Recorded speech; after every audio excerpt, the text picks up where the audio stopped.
ஒரு சிலருக்கு வந்து உயர்ந்த இடம் அல்லது ஓப்பன் ஸ்பேஸ், இன்னொன்று வந்து இந்த பாலம் வந்து உயர்வான இடம். இது மாதிரி போகிறப்ப வந்து ஒரு மாதிரி தலை சுற்றலோ பயமோ பதட்டமோ ஏற்படும். இன்னும் ஒரு சிலருக்கு வந்து நீர்நிலைகள், இப்போ உதாரணத்துக்கு வந்து நாங்கள் ஒரு டூர் போயிருந்தோம். டூர் போயில அந்த டேமுடைய அந்த மேற்பகுதியில் நடந்து போகையில் ஒருத்தர் வந்து அப்படியே தலை சுற்றி கீழே மயக்கம் போகிற மாதிரி ஆகிட்டாங்க. என்னன்னு சொன்னால் அந்த தண்ணி இப்படி பார்க்கையில் வந்து அவங்களுக்கு வரக்கூடிய பயம். அப்போ இந்த மாதிரி வந்து ஓப்பன் ஸ்பேஸ், அதே மாதிரி நீர்நிலைகள், ஹைட்டான இடம், அது மலைப்பகுதியாக இருக்கலாம், பாலமாக இருக்கலாம், இந்த மாதிரி வந்து பயம் ஏற்படுதுன்னா இந்த பயத்தை வந்து நீங்கள் பயம் ஏற்படுதுன்னு சொல்லிட்டா நான் அதுக்கு வந்து விளக்கம் சொல்கிறதோ அல்லது அது ஒன்றும் இல்லைன்னு சொல்கிறதோ ட்ரீட்மெண்ட் ஆகாது. அந்த பயத்தை போக்குவதற்கு வந்து பல்வேறு விதமான நடத்தை சிகிச்சை, பிஹேவியரல் தெரப்பியை வந்து நாங்கள் உங்களுக்கு கைட் பண்ணுவோம். அதை செய்யத்தான் வெளியில் வர முடியும். இது ஒன்றாச்சு. இப்போ உதாரணத்துக்கு வந்து பார்த்திங்கன்னா ஒரு சிலருக்கு வந்து இருட்டை பார்த்தா பயமாக இருக்கும், சிலர் வந்து இறந்தவர்களை பற்றி சொன்னால் பயமாக இருக்கும், ஒரு சிலர் வந்து இறந்தவர்கள் அடக்கம் செய்யப்பட்ட பகுதிக்கு போனால் பயமாக இருக்கும்.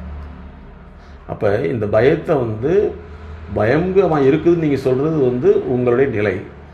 நாங்கள் வந்து அந்த பயத்தினுடைய மூலத்தை, ஆரிஜின் எங்கே உருவாச்சு, எதனால் உருவாச்சுன்னு கண்டறிந்து அதை மாற்றுவதற்கு செயல் சிகிச்சைன்னு சொல்லுவோம். பிஹேவியரல் தெரப்பி கொடுப்போம். அதேமாதிரி பிஹேவியரல் ப்ரிஸ்கிரிப்ஷன், நடத்தை சார்ந்த சீட்டு. இப்போ ப்ரிஸ்கிரிப்ஷன்னா குறிப்பு, டாக்டர் வந்து மெடிசனுக்கு ப்ரிஸ்கிரிப்ஷன் கொடுக்குறாங்க, மருந்து சீட்டு. நாங்கள் வந்து நடத்தை சீட்டு, பிஹேவியரல் ப்ரிஸ்கிரிப்ஷன், எமோஷனல் ப்ரிஸ்கிரிப்ஷன்ஸ், இந்த மாதிரி நாங்கள் கொடுக்குறத நீங்கள் ஃபாலோ பண்ணிட்டு வரணும். அப்போ வந்து இந்த உயர்ந்த இடமா இருக்கட்டும், தண்ணியை பற்றிய பயமாக இருக்கட்டும், இன்னும் ஒரு சிலருக்கு வந்து பிபிலோஃபோபியான்னு சொல்லுவோம், புக்கை பார்த்தா பயம் வந்துடும், அப்படி இருக்காங்க. சரியா, அது பைபிலோஃபோபியான்னு கூட சொல்லுவாங்க. அதே மாதிரி ஒரு சிலருக்கு வந்து கத்தியை பார்த்தா பயமாக இருக்கும். அப்போ பயங்கிற ஒற்றை சொல் பல்வேறு வழிகளில் வந்து வெளிப்படும். சிலர் வந்து திருமணத்தை பற்றிய பயம், அப்புறம் ஒரு சிலருக்கு வந்து வேலையை பற்றிய பயம், ஒரு சிலருக்கு வந்து திருமண வாழ்க்கையில் வந்து கஷ்டப்படுமோங்கிற பயம், இப்படிலாம் வந்துட்டுருக்கும். இதை மாத்திரம் தான் முக்கியமான விஷயம். ஒரு சிலருக்கு வந்து திருமணம் செய்யறதுக்கு பயமாக இருக்கும், திருமணத்தை தவிர்த்துருவாங்க.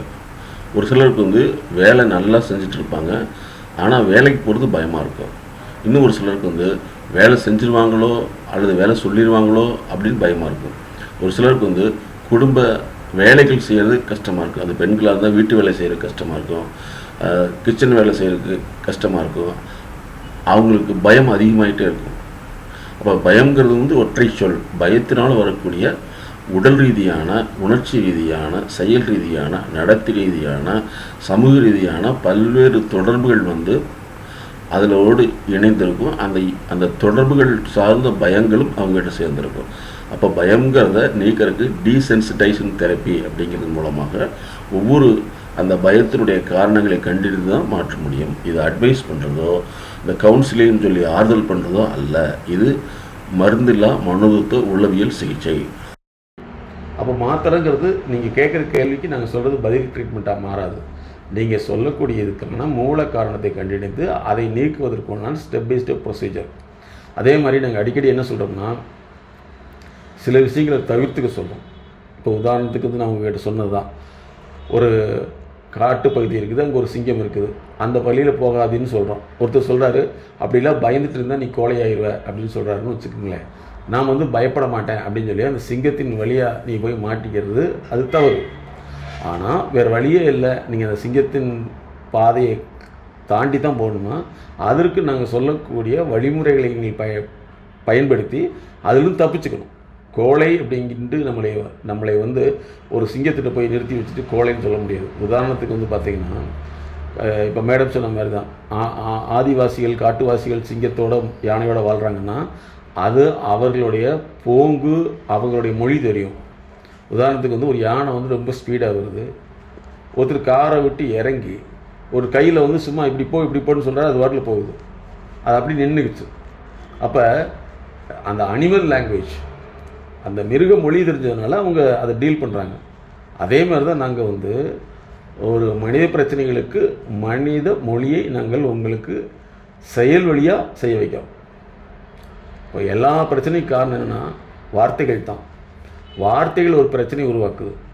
அந்த வார்த்தைகள் பிரச்சனை உருவாகிறதுக்கு காரணம்னா அதே வார்த்தைகள் அவர்களுக்கு உணர்ச்சி ரீதியாகவோ உடல் ரீதியாகவோ பொருளாதார ரீதியாகவோ சுய மதிப்பு ரீதியாகவோ அல்லது ஏதோ ஒரு வகையில் வந்து அது பாதிப்பு ஏற்படுத்தியிருக்கும். அப்போ அதே வார்த்தைகள் இன்னொரு சொல்லையில் வந்து அவங்க வந்து அந்த பாதிப்பின் அடிப்படையில் அங்கே சமாளிக்காமல் அந்த காலகட்டத்தில் இருந்திருப்பாங்க. இப்போ வந்து சமாளிக்காமல் இருந்தால் மறுபடியும் அது பாதிப்பு ஏற்படுமோன்னு சொல்லிட்டு அந்த வார்த்தையை பிடிச்சிக்கிட்டு சண்டைக்கு வர்றாங்க. அப்போ ஒரு வார்த்தை வந்து பாதிப்புங்கிறது முன்னாடியே வர்றது கிடையாது. நம்ம வந்து அந்த பாதிப்புக்கு செயல்வழி, அந்த பாதிப்பு எப்படிலாம் செயல் ரீதியில் பாதிச்சுங்கிறத அதனுடைய பாதிப்பின் அடிப்படையில் அடுத்தவங்கிட்ட சண்டைக்கு போகிறாங்க. அப்போ நாங்களும் அது ரிவர்ஸ் ப்ராசஸ்லாம் கண்டறிந்து மாற்றுறோம். சரியா? அப்போ வந்து எந்த செயலையும் செய்கிறதுக்கு வந்து உடனடியாக ஒருத்தர் செய்யவே மாட்டாங்க. ஒரு வியாபாரம் பண்ணுறவங்க அப்படிங்கிறது திடீர்னு 10 லட்சத்துக்கு கடன் வாங்கி செய்ய மாட்டாங்க. அந்த வியாபாரத்தை பற்றி இவங்க கணிக்கிறதுக்கு ஒரு 5 வருஷம் 3 வருஷம் 2 வருஷம் ஆகிருக்கும். அந்த வியாபாரத்தை கணிச்சிட்டு அதில் வந்து கொஞ்சம் கொஞ்சமாக முதலீடு போட்டு ஜெயிக்கணும். இது ஒரு வகை. நாங்கள் என்ன சொல்லணும்னா, முதலீடே இல்லாமல் அந்த வியாபாரத்தை நீங்கள் ஜெயிக்கணும். அதுக்கு தான் எங்களுடைய மைண்ட் செட் நாலேஜ் பிஸ்னஸ் கன்சல்டன்சின்னு நாங்கள் சொல்லுவோம். பல பேர் வந்து யாரோ ஒருத்தர் சொன்னாங்கன்னு சொல்லி பிஸ்னஸ் செய்கிறேன்னு சொல்லி கடனை வாங்கி சுத்தமாக லாஸ் ஆகிடுவாங்க. இது ஒரு டைப். இன்னும் ஒரு சிலர் வந்து பிஸ்னஸை கொண்டு போய் விட்டு போட்டு இவங்க வேற எங்கேயும் ஜாலியாக போயிடுவாங்க, அதுலேயும் பிஸ்னஸ் லாஸ் ஆகிடும். அப்போ business owner, business proprietor, business அதனுடைய உருவாக்கியவர், பிஸ்னஸ் கிரியேட்டர், இவங்களாம் எப்படி நடக்கணுங்கிறத நாங்கள் வந்து பிஸ்னஸ் பிஹேவியரல் மூலமாக தான் டயக்னோசிஸ் பண்ணி மாற்றுறோம். ஒரு வியாபாரத்தை தொடர்ந்து செஞ்சிட்ருக்கீங்க, அந்த வியாபாரம் சார்ந்து இன்னொரு துணை வியாபாரம் வருதுன்னா அதை ஃபாலோ பண்ணிக்கலாம். வளர்ச்சி மனம் சார்ந்த அறிவு, அதே மாதிரி ஃபிக்ஸ்டு ஒரே இடத்துல வந்து நிலைவற்ற அறிவு மனம் சொல்கிறோம். Fixed mind set knowledge, growth mind set knowledge வளர்ச்சி சார்ந்தது. இன்னொன்று வந்து ஒரே இடத்துல ஃபிக்ஸ்டு மைண்ட் செட், அது வந்து மாறாத மைண்ட் செட். அப்போ வளர்ச்சி சார்ந்த மைண்ட் செட் நாலேஜ் உள்ளவங்க தான் டெவலப் ஆக முடியும்.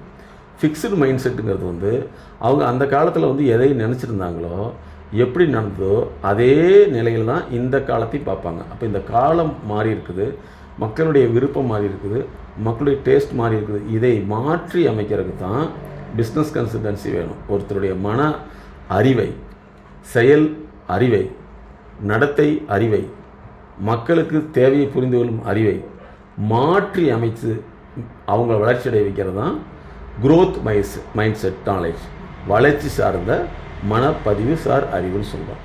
இதை வந்து ஒரு சிலர் வந்து ஏஜாக ஃபிக்ஸ்டு மைண்ட் செட் தான் வந்து மாறாமல் ஒரு இடத்துலையே நின்றுக்குவாங்க. அப்போ அது வளர்ச்சி இருக்காது. பல பேர் வந்து சமூக சேவை செய்வதில் இன்வால்மெண்ட்டாக இருக்கிறாங்க, ஆனால் அவங்களுடைய வளர்ச்சி சார்ந்த விஷயங்களில் வந்து கண்டுக்காமல் இருக்காங்க. அப்போ இது வந்து தவறு. குடும்ப வளர்ச்சி, அதுக்கடுத்து சமூக வளர்ச்சி, அடுத்த லெவல் வந்து நாட்டினுடைய வளர்ச்சி, இதுக்குள்ளே போகணும். ஒரு மனிதன் வளரையிலே தான் தன்னை சார்ந்தவங்களை வளர வைக்க முடியும். அப்போ இதை வந்து மாற்றி அமைக்கிறது தான் நாங்கள் இதில் போட்டிருக்கோம். சோஷியல் வெல்னஸ், சோஷியல் மார்க்கெட்டிங் அதில் போட்டிருக்கோம் பாருங்கள். Social health, social harmony. Social ஹெல்த்துங்கிறது சமூக நலம். ஒரு சமூகம் நல்லா இருந்தால் தான் நம்ம நல்லா இருக்க முடியும். நம்ம நல்லா இருந்துட்டோம் அப்படின்னா அடுத்தது சமூகத்தை நல்லா இருக்கிறதுக்கு நம்ம அதுக்கு உண்டான ஸ்பெஷலிஸ்ட்டை கொண்டு போய் சமூகத்தில் இன்ட்ரொடக்ஷன் பண்ணிக்கணும். ஒரு சமூகம் வளர்கிறது வந்து அந்த சமூகத்துக்கு எத்தனை நிபுணர்களை வந்து அந்த சமூகத்துக்கு அவங்க அறிமுகப்படுத்துகிறாங்கிறத பொறுத்து தான் இருக்குது. இன்றைக்கி வந்து அரசியல்வாதியும் கூட பிஸ்னஸ் கன்சல்டன்ட் மாதிரி எலெக்ஷன் கன்சல்டண்ட்டை வச்சுருக்காங்க. தேர்தல் வியூக ஆலோசகரை வச்சுக்கிட்டு தான் வேலை செய்கிறாங்க. அரசியல்வாதிகளே அப்படின்னா சாதாரண நாள் எனக்கு எல்லாமே தெரியுங்கன்னா இவங்க கிட்டத்தட்ட ஒரு மனநோயாளி மாதிரி தான். அரசியல்வாதியை தவிர உலகத்தில் அறிவாளி யாருமே கிடையாது. அவங்க நாட்டை ஆளக்கூடியவங்க. அவங்களே வந்து பிஸ்னஸ் கன்சல்டன்ட் மாதிரி எலெக்ஷன் கன்சல்டன்ட் வச்சுருக்காங்க. பிஸ்னஸ் கன்சல்டன்ட் மாதிரி எலெக்ஷன் கன்சல்டண்ட்டை வச்சு தான் தேர்தல் வியூக அமைப்பாளர்கள், அனலிஸ்ட், அதாவது எலெக்ஷன் ஸ்ட்ராட்டஜி கன்சல்டண்ட்டை வச்சு தான் அவங்க எலெக்ஷன்லேயே ஜெயிக்கிறாங்க. அப்படின்னா சாதாரண ஒரு மனுஷன் எல்லாமே எனக்கு தெரியும்னு சொல்லி அவன் இருந்துக்கிறது அவனுடைய ஃபிக்ஸ்டு மைண்ட் செட். நிறைய பேச்சாளர்கள் வந்து ஒன்றால் முடியும்னு சொல்லி சொல்கிறதும் அவனை எங்கேயுமே சிந்திக்க விடாமல் நிலைத்து ஒரே இடத்துல நிற்க வைக்கிறது. அப்போ இது ரெண்டுமே வந்து ஃபிக்ஸ்டு மைண்ட் செட். வளர்ச்சிக்கான மைண்ட் செட்டு தான் நாங்கள் உருவாக்குறோம். Growth mind set knowledge. அப்போ ஒரு மனிதன் வந்து ஃபிக்ஸ்டு மைண்ட் செட்டில் இருக்காங்களா, வளர்ச்சி மைண்ட் செட்டில் இருக்காங்களாங்கிறத நாங்கள் வந்து கேள்வி பதில் சொல்ல முடியாது. அவர்களோடு பயணிச்சு we are travelling with a client, அவங்க கூட தான் பயணித்து தான் அந்த விஷயத்தை மாற்றுறோம். இப்போ கிளியரா? அப்போ நீங்கள் இதெல்லாம் தெரிஞ்சுக்கணும். அங்கங்கே ஆளை போட்டு செய்கிறாங்களா தப்பு. நீங்கள் உலகத்தை இன்னும் பார்க்கவே இல்லை. அப்போ எத்தனை வருஷத்துக்கு முன்னாடி இருக்கீங்கன்னு பாருங்க. உங்களுடைய உடல் நோய் வந்து பரவுற மாதிரி அறிவு சார்ந்த நோய் பரவுமான்னு கேட்குறீங்க. அதாவது அறிவு சார்ந்த வளர்ச்சியை நம்ம உருவாக்கிட்டு இருந்தோம்னா அந்த வளர்ச்சியை பார்த்து மற்றவர்கள் வந்து புரிஞ்சுக்கிட்டு குடும்ப நபர்கள் புரியறதுக்கு வாய்ப்பு இருக்குது. நம்ம வளர்ச்சி இல்லாமல் இருந்தோம்னா அவங்க வந்து அவங்க அட்வைஸை சொல்லி நம்மளை வந்து மறுபடியும் வளர்ச்சி இல்லாமல் பண்ணிடுவாங்க. பெரும்பாலானவர்கள் வந்து வெளியில் வந்து இருக்கிற தோற்றத்தை வைத்து மற்றவர்கள் இவங்க நல்லா இருப்பான்னு நினச்சிக்குவாங்க. ஆனால் உங்களுக்கு மட்டும்தான் தெரியும் நீங்கள் எவ்வளோ தூரம் பாதிச்சுக்கீங்கன்னு சொல்லிட்டு. அதே மாதிரி உங்களுடைய பாதிப்பு குடும்ப நபர்கள் கூட தெரியக்கூடாதுன்னு சொல்லிட்டு உங்களை நீங்களே வந்து ஒரு சுற்றி வர ஒரு காம்பவுண்ட் சுவர் மாதிரி வந்து ஒரு சுற்றுச்சுவரை எழுப்பி அதில் வாழ்ந்துட்டுருக்கீங்க. ஆனால் இதே மாதிரி தான் ஒவ்வொரு மனிதரும் வாழ்ந்துட்டுருக்காங்கன்னு நீங்கள் தெரிஞ்சுக்கணும். நம்ம கண் பார்வைக்கு நம்ம எப்படி வெளியில் வந்து ஒரு மாய தோற்றத்தை, ஒரு போலி தோற்றத்தை அல்லது வந்து ஒரு தைரியமான தோற்றத்தை நம்ம உருவாக்கி வச்சுருக்கோம். ஏன்னா நம்முடைய பலகீனத்தை மறைக்கிறோம்.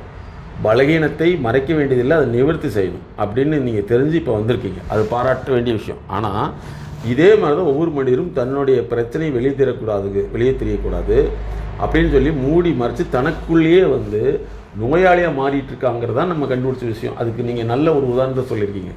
என்னுடைய பிரச்சனையை வந்து குடும்பத்திற்கும் தெரியாது, வெளியிலும் தெரியாது. ஆனால் வெளி பார்வையில் வந்து நான் வந்து ஆரோக்கியமாக இருக்கிற மாதிரி தெரியும், அதை வளர்ச்சி பண ரீதியில் வளர்ச்சி அடைஞ்சதாக தெரியும். ஆனால் எனக்குள்ளே மட்டும்தான் எனக்குள்ள பிரச்சனைகள் தெரியும். அதற்கான கன்சல்டேஷன் தான் இங்கே வந்திருக்குன்னு நீங்கள் சொல்கிறீங்க. பார்த்தீங்களா, இது உண்மையிலேயே பாராட்ட வேண்டிய விஷயம். ஆனால் நீங்கள் இதிலிருந்து இன்னொரு விஷயத்தை தெரிஞ்சுக்க வேண்டியது இருக்குது. உலகத்தில் பெரும்பாலானவர்கள் தன்னுடைய பிரச்சனையை வெளியே தெரியக்கூடாதுன்னே வந்து எந்த விதமான ஆலோசனையும் கன்சல்டன்சியும் வந்து வாழ்க்கை மேம்பாட்டுக்கான எடுக்காதனுடைய விளைவு அவர்கள் தொடர்ந்து தன்னை வந்து பொருளாதார ரீதியிலும் இழந்துட்டு வர்றாங்க, உடல் ரீதியிலையும் இழந்துட்டு வர்றாங்க, சமூக ரீதியிலும் இழந்துட்டு வர்றாங்க. ஒரு காலத்தில் வந்து வீட்டுக்கு அது தெரியும் பொழுது அது மிகப்பெரிய அதிர்ச்சியாக மாறிடும். ஆரம்ப கட்டத்தில் வந்து உங்களுடைய பிரச்சனைகளை எங்களோட கன்சல்டேஷன் எடுத்துக்கிட்டு அதுலேருந்து வெளியில் வந்துட்டு அதுக்கப்புறம் நீங்கள் நல்லா முன்னாடி உங்கள் குடும்பத்துக்கு விழிப்புணர்வு செய்யணும். இப்படி ஒரு பிரச்சனை எனக்கு வந்துச்சு, இப்போ தான் நான் சால்வ் பண்ணியிருக்கேன், இதே மாதிரி வந்துச்சுன்னா கவலைப்படாத, இந்த மாதிரியான வாழ்வியல் கன்சல்டன்சி இருக்குது. அதுக்கு தான் நாங்கள் mind set knowledge development renovation தெரப்பின்னு கண்டுபிடிச்சோம். அதுதான் எங்களுடைய எம்எஸ்கே லைஃப் கிளினிக் ஃபவுண்டேஷனுடைய ஸ்பெஷாலிட்டி. அப்போ இதெல்லாம் செஞ்சால் இந்த ட்ரீட்மெண்ட்லாம் எடுத்து நீங்கள் அவங்க வீட்டில் சொல்லையில் மட்டும்தான் இப்படி ஒரு வழி இருக்கான்னு அவங்களுக்கு தெரிஞ்சுக்க வாய்ப்பாக. பெரும்பாலான பிஸ்னஸ் பீப்புள் வந்து நல்லா பிஸ்னஸ் பண்ணிவிட்டு அந்த பிஸ்னஸ் வந்து நல்ல லெவலுக்கு தன்னுடைய மகனையோ மகளையோ ஜாயின் பண்ணி வச்சுருவாங்க. ஆனால் அந்த மகனோ மகளுக்கோ இந்த பிஸ்னஸ் எவ்வளோ கஷ்டப்பட்டு உருவாக்கப்பட்டது, இதனுடைய வழித்தடம் என்ன, எவ்வளோ வழி வேதனைகளை தாண்டி வந்ததுன்னு தெரியாது. இதை அவங்க சொல்லவும் மாட்டாங்க. கடைசியில் என்ன ஆயிரும்னா பிஸ்னஸ் இந்த 2ஆம் தலைமுறையினால் வந்து பிஸ்னஸ் லாஸ் ஆகி இன்றைக்கி கோயம்புத்தூர், சென்னை, அதே மாதிரி திருப்பூர் எல்லா இடங்களையும் வந்து 2வது தலைமுறையினால் வந்து அது பணியில் பிஸ்னஸாக இருந்தாலும் சரி, பள்ளிக்கூட பிஸ்னஸாக இருந்தாலும் சரி, இன்றைக்கி அது லாஸ் ஆகிட்டுருக்குது. அப்போ ஏன் அப்படின்னா ஒரு பிஸ்னஸ் கன்சல்டன்சி அப்படிங்கிறது விஷயம் இருந்திருந்தால் இவங்க குழந்தைகளுக்கும் இப்படி ஒன்று இருக்குன்னு தெரியும். இவங்களே மூடி மறைச்சு எனக்குள்ளே எல்லாமே தெரியும், நான் இத்தனை வருஷம் ஜெயிச்சேன், இனிமேல் ஜெயிப்பேன்னு சொல்லிட்டு காலத்துக்கேற்ப சொல்லாமல் இருக்கிறத அல்லது காலத்துக்கேற்ப நம்முடைய செயல் அறிவு மாற்றாமல் இருக்கிறது தான் அந்த குழந்தைகள் வந்து இது இப்படித்தான் இருக்குமான்னு நினச்சி எனக்கு அப்பா சம்பாரிச்சது அத்தையுமே 2ஆம் தலைமுறையினர் இழந்துட்டுருக்காங்கிறத கண்டுபிடிச்சி தான் நாங்கள் செகண்ட் ஜென்ரேஷன் ஸ்டார்ட் அப் சிஇஓனே உருவாக்கணும். தனிமை பயம் அப்படிங்கிறது வந்து நம்ம தனியாக படுக்கிறதுக்கு பயமாக இருக்கும், தனியாக படுக்கிறதுனா தூக்கமே வராது. அப்போ வந்து நம்ம யாராவது நம்ம கூட துணைக்கு ஒரு வேளை வந்து ஒய்ஃப் இல்லைன்னா கூட அம்மாவோ அப்பாவோ அண்ணனோ தம்பியோ ஃப்ரெண்டோ இருக்குன்னு கூட நினைப்போம். இது வந்து ஆரம்ப காலகட்டத்தில் வந்து சரி, பட் இது தொடர்ந்து இருக்குன்னா இந்த தனிமை பயத்தை போக்கிடணும். அதாவது வந்து இந்த தனிமை பயத்தை வந்து போக்குறதுக்கு வந்து ஆரம்ப காலத்தில் வந்து ஏற்கனவே நாங்கள் சொன்ன மாதிரி வந்து சில விஷயங்களுக்கு வந்து தடுப்பு நடவடிக்கையாகவும் முன்னெச்சரிக்கை நடவடிக்கையாகவும் ஆரம்ப காலத்தில் வந்து தனிமை பயத்தை போக்குறதுக்கு நீங்கள் உறவுகளை வந்து வச்சுக்கிட்டு அல்லது வந்து அது ஃப்ரெண்ட்ஸ் யாருங்களோ துணை நைட்டில் படுக்க வச்சு நீங்கள் தூங்கிக்கலாம். இது வந்து ஒரு குறிப்பிட்ட காலத்துக்கு இது கரெக்டு. அதற்கப்புறம் வந்து இந்த தனிமை அப்படிங்கிற ஒரு விஷயத்தை வந்து ஏற்றுக்கொள்ளக்கூடிய கையாளும் மனப்பக்குவத்தை, திறன் பக்குவத்தை உருவாக்கணும்.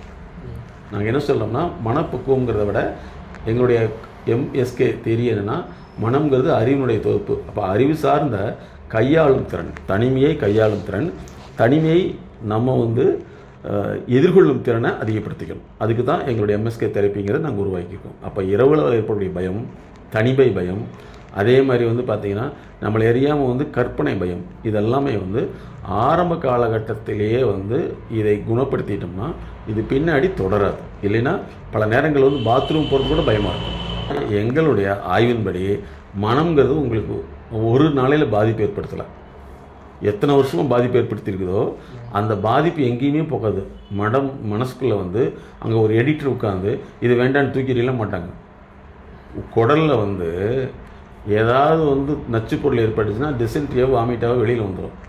ஆனால் வாழ்க்கையில் ஏற்படக்கூடிய நச்சுத்தன்மை அது மனசுக்குள்ளே போயிடுச்சுன்னா அது நம்முடைய செயலை தடுத்துரும், இல்லைன்னா செயலிருந்து விலகி வச்சிடும், இல்லை செயலை ஒற்றை செயலை நிறுத்தி வச்சிடும்.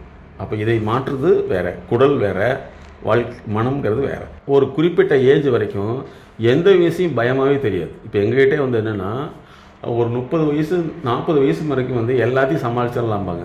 ஆனால் 40 வயசில் குழந்தைகள் பெருசாகையில், தேவைகள் அதிகமாகல, அப்போ தான் பயம் வரும். இந்த தேவைகளை எப்படி நம்ம வியாபார ரீதியில், தொழில் ரீதியில் நம்ம நிறைவேற்ற முடியும் வகையில் தான் பயம் வரும்.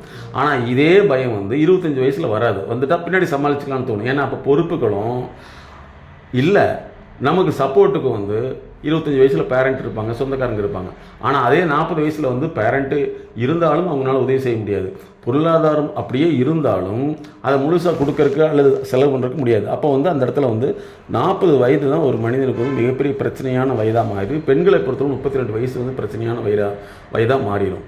அப்போ இந்த 2 காலகட்டத்தில் தான் அவங்களுடைய மிட் லைஃப் கிரைசிஸ்ன்னு சொல்கிறோம். அதாவது வாழ்க்கை சார்ந்த இடைவினையில் ஏற்படும் பிரச்சனை, அதாவது வாழ்க்கை இடைநிலைன்னு சொல்கிறோம், மிட் லைஃப் கிரைசஸ். இது ஒரு சிலருக்கு 32 வயசில் ஸ்டார்ட் ஆகலாம், ஒரு சிலருக்கு 40 வயசில் ஸ்டார்ட் ஆகலாம். அப்போ இந்த கிரைசஸை சரி பண்ணுறதுக்கு தான் ரொம்ப ரொம்ப எம்எஸ்கே தெரப்பிங்கிறது முக்கியம். அதே மாதிரி ஒரு மனிதனுடைய ஒற்றை பிரச்சனை இருக்காது. பாலி கிரைசஸ் மேனேஜ்மெண்ட்டு சொல்லுவோம். பாலி கிரைசஸ் மேனேஜ்மெண்ட் பல்வேறு நெருக்கடியான சூழலை கையாளும் திறன், பிரச்சனையினுடைய பாதிப்பை பகுப்பாய்வு செய்து அதனுடைய உண்மைத்தன்மைக்கேற்ப உங்களை மாற்றி அமைக்க உங்களுடைய தெரப்பியூட்டிக் அப்ரோச் தான் பாலி கிரைசஸ் தெரப்பியூட்டிக் கன்சல்டேஷன் சொல்கிறோம். இது இண்டஸ்ட்ரியல் ஓனருக்கும் இண்டஸ்ட்ரியில் ஒர்க் பண்ணுறவங்களுக்கும் சாமானியமான மக்களுக்கு இது பொருந்தும். ஈவன் குழந்தைகளுக்கு இது தான். குழந்தைகளை பொறுத்தளவு படிப்பு சார்ந்து, டீச்சர் சார்ந்து, அல்லது ஃப்ரெண்ட்ஸ் சார்ந்து, ஃபேமிலி சார்ந்து, மொழி சார்ந்து, அப்புறம் புரிந்து கொள்ளும் திறன் சார்ந்து, மனப்பாடம் செய்யக்கூடிய திறன் சார்ந்து, எழுத்து சார்ந்து, இப்படி பாலி கிரைசஸ் இருக்கும். அந்த குழந்தைகளுக்கு ஒன்றுமே தெரியாது, மார்க் வரலைங்கிறது ஒரு விஷயமா தெரியும். அதுக்கு இதுக்குண்டான பல்வேறு காலகட்டங்களை, பல்வேறு அறிவு சார்ந்த, செயல் சார்ந்த பிரச்சனை குறைபாடை கண்டுபிடிச்சி தான் நாங்கள் மாற்றுறோம். ஆனால் நீங்கள் தொடர்ந்து கன்சல்டேஷன் வந்துடணும். அப்போ தான் எங்களுக்கு அதை மாற்ற முடியும். வீக்லி ஒன்ஸ் நீங்கள் கம்பல்சரி வந்துடணும், சரியா? ஏன்னா இந்த வாரம் வந்தீங்கன்னா இந்த வாரத்தில் உள்ள பிரச்சனை அடுத்த வாரம் வர வரைக்கும் டிஸ்கஸ் பண்ணிக்கலாம்.